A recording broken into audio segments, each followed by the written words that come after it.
परमेश्वर के नाम की महिमा हो। इस बाइबल सिनॉप्सिस का दूसरे भाग में हम आए हैं।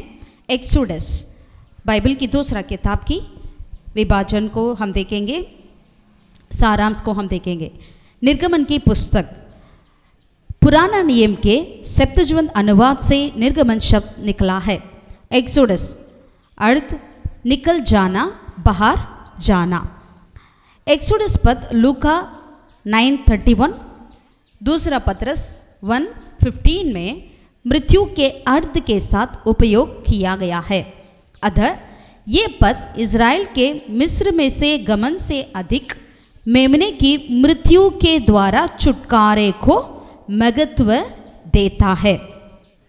निर्गमन का समय 1450 से 1410 BC। इसका लेखक मूसा। कहाँ पर लिखा गया है? वनांतर में, मरुभूमि में जब इज़राइल घूम रहे थे उसी समय लिखा गया है।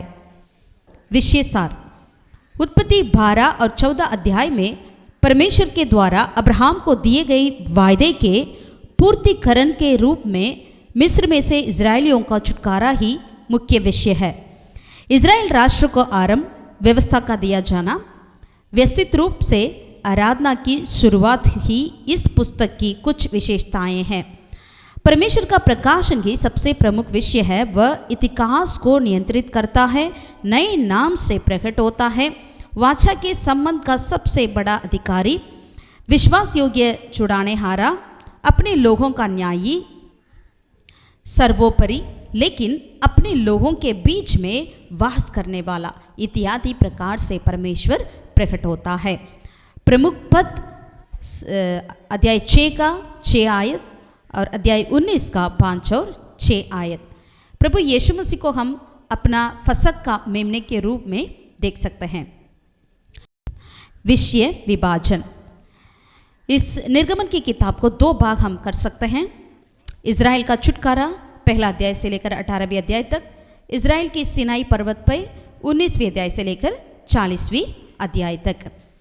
पहला भाग में इज़राइल के छुटकारे में हम देख सकते हैं प्रस्तावना चैप्टर 1 वर्स 1 through 7, मिस्र की बंधुआई चैप्टर 1 वर्स 8 through 28, मूसा का जन्म और बुलाहट चैप्टर 2 1 से लेकर चैप्टर 4 31 तक, मूसा फिरौन के सामने चैप्टर 5 से लेकर चैप्टर 7 वर्स 7 तक, मिस्र में परमेश्वर को चमत्कार, मिस्र में परमेश्वर के चमत्कार chapter 7 verse 8 through chapter 11 verse 10, फसक और छुटकारा 12वें अध्याय से लेकर 15वें अध्याय 21वीं पद तक, और इजरायली मरुभूमि में 15वें अध्याय 22वीं आयत से लेकर 18वें अध्याय 27 आयत तक।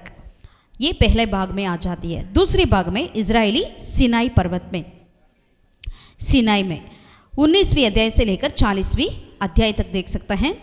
इसके नीचे सिनाई में नियम की स्थापना chapter 19 verse 1 through chapter 24 verse 11, पवित्र मंदिर और याजकों की रीतियाँ चैप्टर 24 12वें अध्याय से लेकर चैप्टर 31 18वें, वाचा का उल्लंघन और पुनर्स्थापना चैप्टर 32 वर्स 1 से लेकर 34 अध्याय तक, पवित्र मंदिर का निर्माण 35 36 37 38 39 अध्याय में देख सकते हैं, और पवित्र मंदिर को खड़ा करना और पवित्र करना ये अध्याय 40 में हम इस कार्य को पढ़ सकते हैं। इसका स्पेशल मुख्य बात क्या है? इसमें पुराने नियम की कई अन्य किताबों से बढ़कर इसमें ही हम ज़्यादा परमेश्वर की अद्भुत कामों को देख सकते हैं। परमेश्वर आप सबको आशीषित करें। God bless you.